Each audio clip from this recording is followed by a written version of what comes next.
გაინტერესებთ როგორ იზრდება სახორცე მიმართულების ხბო? იმ ქვეყნებში, სადაც პირუტყვის ხორცის წარმოება კარგად განვითარებულია?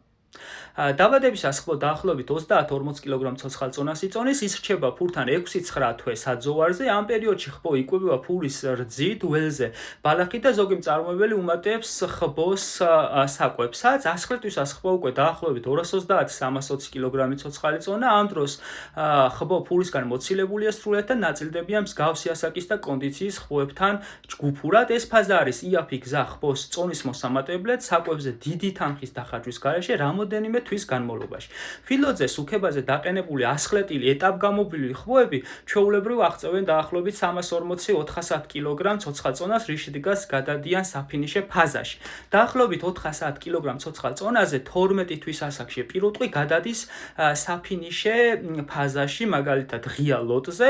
საფინიშე წონაზე მისასვლელად საშუალოდ 600 კილოგრამი ცოცხალ წონას ისინი აღწევენ 15-20 თვის ასაკისთვის. მეტი ასეთი ვიდეოთვის გამოიწერე.